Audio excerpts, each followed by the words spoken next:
And welcome back to another video. Today I have a short point to make about something. So, what the situation is that Hasan Piker had some stupid moron come into his chat, and let's just go back here. College in Illinois. His first job in What is this? I wonder. Sorry. One Republican second. Senator One second. For his parents down sees like the Federal Reserve. So I think he. Why do you care about Palestine so much? Hamas murdered 1,000 innocent people. Yes, Israel's killed 1,000 people in return. But those people would have turned into Hamas militants any moment. And all of them are Hamas supporters, which killed literal innocent people. How can you be so anti-Western? Are you against democracy, secularism? Islam is literally the enemy of those before mentioned concepts. All right. So, before mentioned is not a word, it's aforementioned. Now, what Chill Persian is saying here is extremely stupid. So, first of all, I'll teach you how to respond to this nonsense about Hamas supporters. The only thing you really need to say is, I will never condemn the resistance. Why is that the only thing you need to say?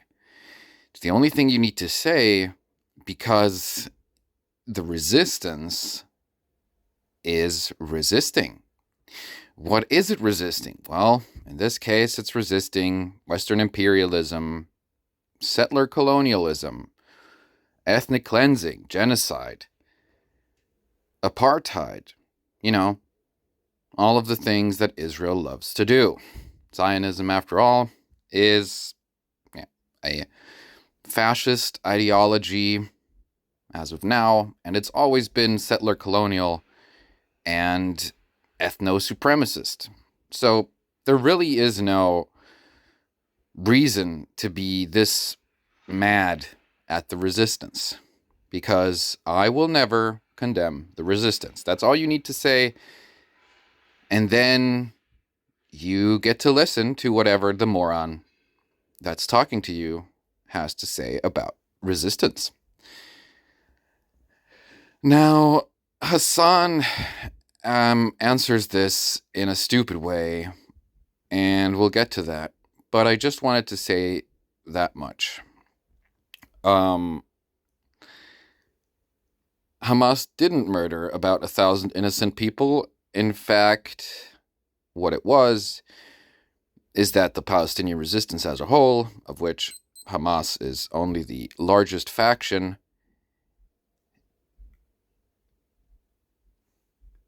basically conducted a prison break from the open-air prison, concentration camp, whatever you want to call it.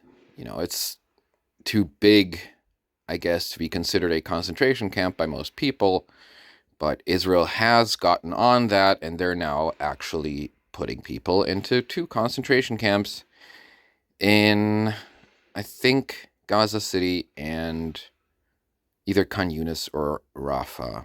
I'm not quite sure where. But anyways, I think that people like this, who say Islam is literally the enemy of those aforementioned concepts, which are democracy and secularism, pretty sure a ethno-state that cloaks itself in religious identity, like Israel, is also against secularism and democracy. Well, Israel is an apartheid state, so there really is no semblance of democracy there, even liberal democracy, which isn't democracy at all, because it's a farce conducted for the appearance of legitimacy of a bourgeois state. The only true democracy would be worker democracy in a socialist state. But let's not dwell on that for too long. I'm like, this thing is written like it's a troll, so I'm not sure whether this guy's trolling. But let's listen to what Hasan said to him. This guy's so funny because he said, sure, Israel has killed thousands of people in return, but those people would have become Hamas militants. Like, do you not understand what? I've studied the Quran. I've lived in Iran for 21 years. You tell me how I'm wrong. Like, you just openly stated, like, yeah, Israel's killed, but, you know, they should be able to do that. Like, this is such a lazy way to argue that you immediately contradict your own position. If you have, like, some sort of, if you believe human life is valuable and sacred, as I do, then it's rather odd for you to just, like, find justifications for why it's appropriate for Israel to take far more lives than Hamas ever did or ever could. I don't think you understand your position, albeit a little brain broken from, I guess, living under the Islamic Republic, is far more militant and far more fundamentalist and far more violent than even the Iranian government's position is. I hope that sits with you for a moment. I know it comes across as crazy. Like, what do you mean? Israel is good, Iran is bad. Even with all of the domestic policies and all of the violent repression from the Iranian Republic, from the Islamic Republic of Iran, Israel is still a far worse entity in the region and around the world. I'm trying to... And also, you can't blame repressive actions of states onto religions, because that's just not the way that things work. Israel isn't that way because something Talmud or something Torah. It's that way because of Western imperialism. It's that way because of raw capitalist greed, because of settler colonialism, because of theft of land, of lives, of livelihoods. They're really... I wish more people would understand this. I am like an edgy atheist. I've always been that. I've been that way since I was like 10 or 12. And atheism, or even political atheism, isn't about saying that religions have some demonic influence on us and they corrupt our hearts and lives. No. What religions do, what especially monotheistic, creator God believing, the Abrahamic religions, what they do is they get people to partition off a part of their mind where the dogma lives, the religious dogma. So they might have certain religious texts or edicts there, right? Now, this is not to say that that isn't neutral. It is neutral. In the first place, having some edicts or some, I don't know, rules you have to follow for your religion, for your tradition, things you do as rituals. That's all neutral in the first place. But what it does is that it gets you to have this part of your mind where there are things that you do not question. And that is really, really, really useful for people who want to use you to oppress others. Why? Because they can justify to you the oppression that you will be participating in, not only by the material benefits that you might derive from that, but also they make it bypass your critical faculties, your cognitive, the cognitive processing that would go into any other thing that you might be thinking about on a daily basis. They get you to bypass that because they associate it with the dogma that you already believe. That's why I'm against religion.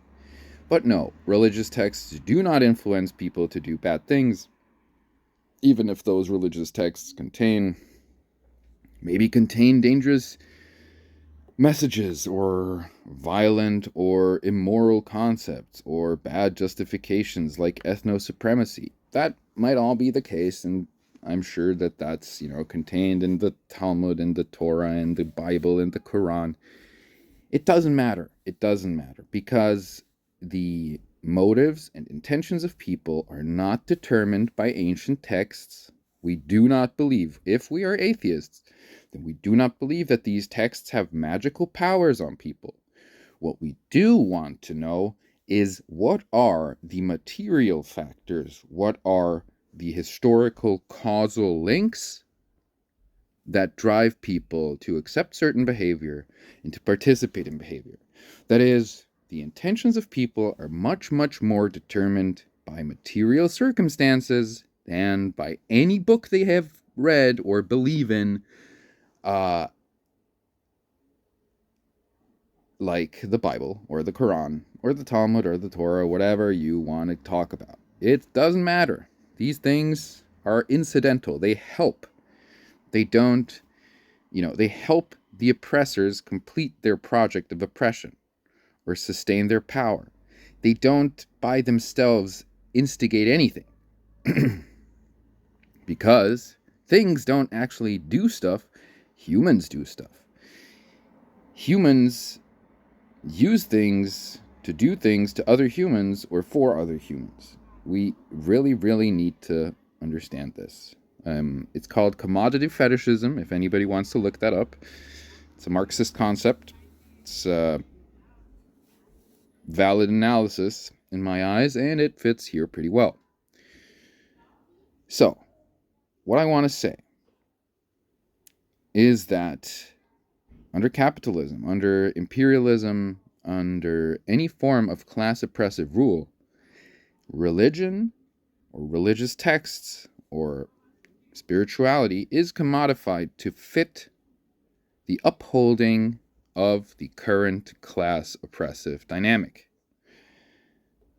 That is, under feudalism, the church supported feudalism until capitalism had already become a materially relevant force, and then the church split into supporting feudalism on the one hand, but also supporting like capitalist revolutionism, like with Martin Luther. So that's what I wanted to say on that. And now let's continue listening to Hasan. Understand it's just really hard to take into account every aspect of the situation. I've watched you a lot. Okay. Well, then listen to my words. There are many things to criticize the Islamic fundamentalism of the Islamic Republic of Iran. You can even have issues with Hamas's own governance or its actions or its form of militancy, its targets, whatever. None of that is even remotely consequential when we are discussing an ongoing genocide that one of the world's most powerful countries is committing against a captive population. I just want to say, before we continue, that of course I think that's correct. It's inconsequential to discuss these things, and I don't think this guy knows about the governance of Hamas, and I don't think that guy has some thoughts on what kind of militant resistance is justified or which kind of frontier settlements are okay to attack and which other kinds of frontier settlements in a settler colonial context are not okay to attack, which are all things that this guy would have had to have thought about to actually hold this opinion. What this guy is doing is just justifying some sort of belief that he already had beforehand, that the West is great, that Israel is great, and that Islam is like a devil. Which, okay, it makes sense if you grew up in a in a situation where you felt the oppressive nature of the dogmatism that religion is often used to justify. So, let's continue now with what Hasan says next, because this is where I disagree. Of Palestinians after 80 years of brutal repression and apartheid. You were not a chill Persian, my friend. I don't want to get too emotional here with my rhetoric, but seems to me like you are quite unchill. So you do believe that Hamas has its own problems? You don't usually talk about this? Yeah, just like it is not pertinent to discussion to talk about the Allied forces and their own domestic conduct during World War II. Okay? Churchill was a monster in his own right. The American military was comprised of segregationists, homophobes, transphobes, women. So I want to ask you, why is this wrong? Why is this analogy wrong? I'll give you my take on why this analogy is wrong. I think it's wrong because, well, first I'll explain the analogy that he's doing. He's saying, just like it is inconsequential to the discussion of an ongoing genocide and of an apartheid state, settler colonialism, etc., to discuss the minutia of resistance and of the internal governance of such a besieged and captive and oppressed population. It's inconsequential to talk about the domestic policies of the Allies in World War II. Now, the problem is that the Allies in World War II, that World War II in general, was in the end an imperial war, right? This was, of course, it was motivated by wanting to stop Nazi Germany and Imperial Japan, but saying that it's inconsequential to talk about the domestic policies of the Allies is actually wrong, because why did they participate in this war? They participated in this war because it was imperial war, because it was about ensuring economic and political control over their imperial bloc, over the territory that was attacked by the aggressor, in this case Nazi Germany, and it was about strengthening diplomatic relations between these countries in the Allied bloc at that time. Now, of course, quickly after the Second World War, the Allied bloc was forcibly split because, of course, the capitalist nations didn't want the USSR to exist and didn't want to support communist revolution in China. So that's why they forcibly split and went very anti-communist, which they were before, just like the Nazis were. And that's why it's not inconsequential to talk about the domestic policies, because of all of these things are essentially derived from domestic policy. Namely, that these countries in the Allied bloc wanted to maintain their hegemony, not only over their imperial bloc, over their proxy states, over the colonies, over whatever, but also domestically they wanted to retain capitalism. They wanted to retain class rule. Oppressive class rule. So the comparison is actually pretty bad, because the resistance in this case is not fighting imperial war. It is not about geopolitical influence. It is not about economic blocks. It is about just resisting extermination, resisting apartheid, ethnic cleansing, genocide. So, of course, the Palestinian resistance wants to influence geopolitics to help them, but why do they want to do that? Do they want to do that because because the Palestinian ruling class expects some sort of material benefit? No. The Palestinian ruling class almost doesn't exist and has been almost totally captured by Israel and become collaborators. So that's not relevant here. What is it then? It is because they want to resist. They want to live and they expect that they might have more chance of actually surviving, of actually resisting, if they influence geopolitics to their ends. Has that been successful until now? No, not really. And recently, only indirectly, via actually making the working class populations of different countries all around the world hate Israel extremely. But the ruling classes in these different countries are still very much with Israel. Why? Because of imperialism, because they are defending their geopolitical and economic interests.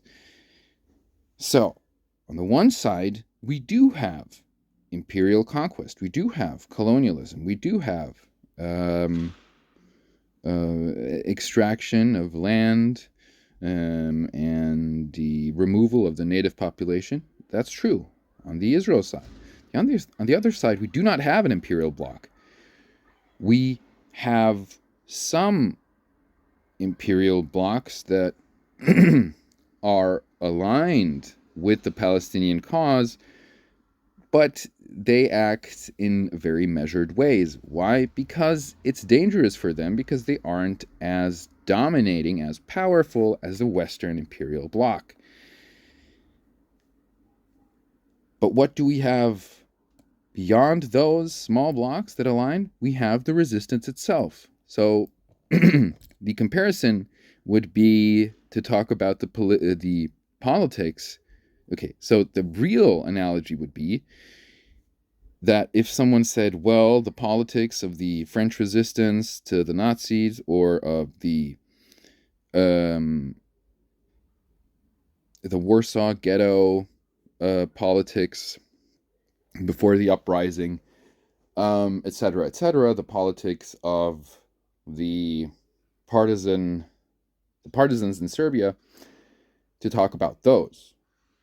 That would be the comparison to talking about the politics of Hamas, but not the politics of the imperial powers, Great Britain, the US, etc. Those are fair game to talk about, because they are, in fact, part of the whole imperialism problem that actually led to the First World War and then to the Second World War as well. So it's a very lib argument to make, and it fits with Hasan to make it. It's like a anti-fascist argument, you know? It's like, oh, Israel is fascist, we're fighting fascism.